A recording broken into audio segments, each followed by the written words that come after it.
Hello everyone, once again I welcome you all to this e-learning platform of KTHM College. In today's session we are going to have a look at the context and the plot overview of the novel The Old Man and the Sea. The Old Man and the Sea is the story of an epic struggle between an old seasoned fisherman and the greatest catch of his life.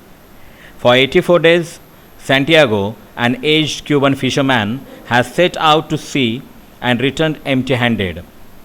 So conspicuously unlucky is he that the parents of his young, devoted apprentice and friend Manolin have forced the boy to leave the old man in order to fish in a more prosperous boat.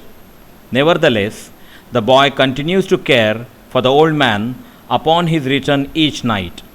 He helps the old man tote his gear to his ramshackle hut, secures food for him, and discusses the latest developments in American baseball, especially the trials of the old man's hero, Joe DiMaggio. Santiago is confident that his unproductive streak will soon come to an end, and he resolves to sail out farther than usual the following day. On the 85th day of his unlucky streak, Santiago does as promised, sailing his skiff far beyond the island's shallow coastal waters and venturing into the Gulf Stream. He prepares his lines and drops them. At noon, a big fish, which he knows is a marlin, takes the bait that Santiago has placed 100 fathoms deep in the waters. The old man expertly hooks the fish, but he cannot pull it in. Instead, the fish begins to pull the boat. Unable to tie the line fast to the boat for fear the fish would snap a taut line, the old man bears the strain of the line with his shoulders, back, and hands, ready to give slack should the marlin make a run. The fish pulls the boat all through the day, through the night, through another day, and through another night. It swims steadily northwest until at last it tries and swims east with the current. The entire time, Santiago endures constant pain from the fishing line. Whenever the fish lunges, leaps, and makes a dash for freedom, the cord cuts Santiago badly. Although wounded and weary, the old man feels a deep empathy and admiration for the marlin, his brother in suffering, strength, and resolve. On the third day, the fish tires, and Santiago, sleep deprived, aching and nearly delirious, manages to pull the marlin in close enough to kill it with a harpoon thrust. Dead beside the skiff, the marlin is the largest Santiago has ever seen. He lashes it to his boat, raises the small mast, and sets sail for home.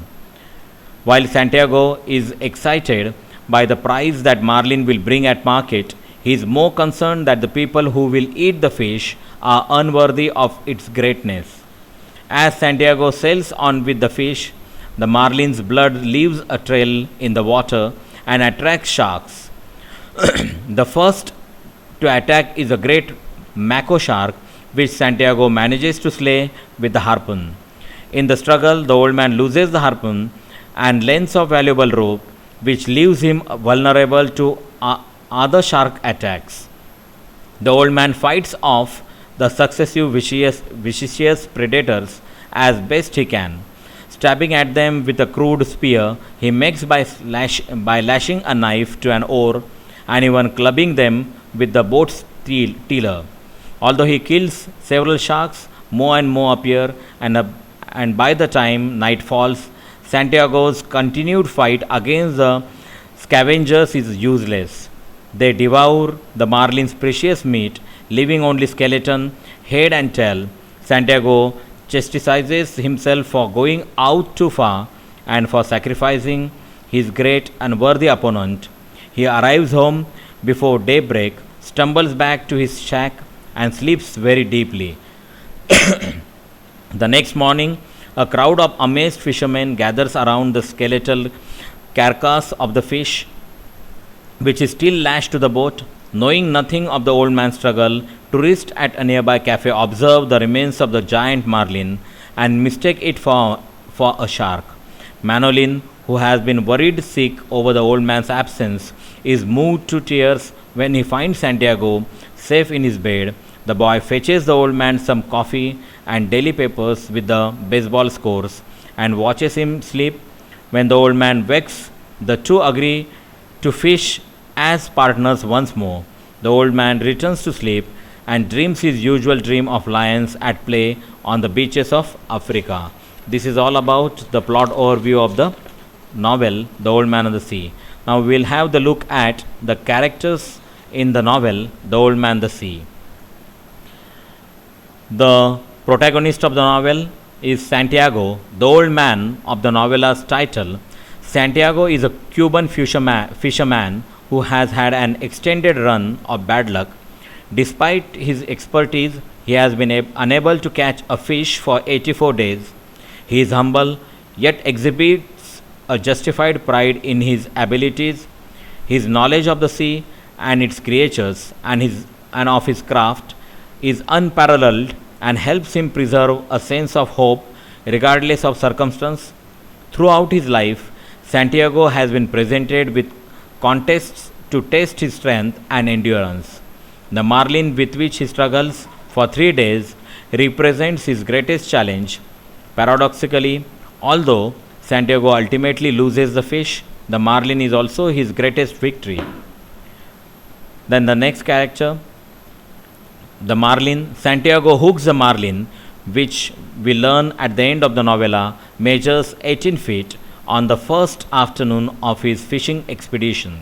Because of the marlin's great size, Santiago is unable to pull the fish in, and the two become engaged in a kind of tug of war that often seems more like an alliance than a struggle. The fishing line serves as a symbol of the fraternal connection Santiago feels with the fish. When the captured marlin is later destroyed by sharks, Santiago feels destroyed as well. Like Santiago, the marlin is implicitly compared to Christ. Next character is Manolin, a boy, presumably in his adolescence. Manolin is Santiago's apprentice and devoted attendant. The old man first took him out on a boat when he was merely 5 years old. Due to Santiago's recent bad luck, Manolin's parents have forced the boy to go out on a different fishing boat. Manolin, however, still cares deeply for the old man, to whom he continues to look as a mentor. His love for Santiago is unmistakable as the two discuss baseball and as a young boy recruits help from villagers to improve the old man's impoverished conditions. Another character is Joe DiMaggio. Although DiMaggio never appears in the novel, he plays a significant role nonetheless. Santiago worships him as a model of strength and commitment, and his thoughts turn toward DiMaggio whenever he needs to reassure himself of his own strength. Despite a painful bone spur that might have crippled another player, DiMaggio went on to secure a triumphant career. He was a center fielder for the New York Yankees from 1936 to 1951 and is often considered the best all-round player even ever at that position. Another character is Perico. Perico, the reader assumes, owns the bodega in Santiago's village. He never appears in the novel, but he serves an important role in the fisherman's life by providing him with newspapers that report the baseball scores. This act establishes him as a kind man who helps the aging Santiago. Then another character is Martin. Like Perico, Martin, a cafe owner in Santiago's village, does not appear in the story. The reader learns of him through Manolin, who often goes to Martin for Santiago's supper. As the old man says, Martin is a man of frequent kindness who deserves to be repaid. This is all about the characters in the novel The Old Man and the Sea. In the next lecture, we are going to have the analysis of major characters in the novel The Old Man and the Sea. Thank you.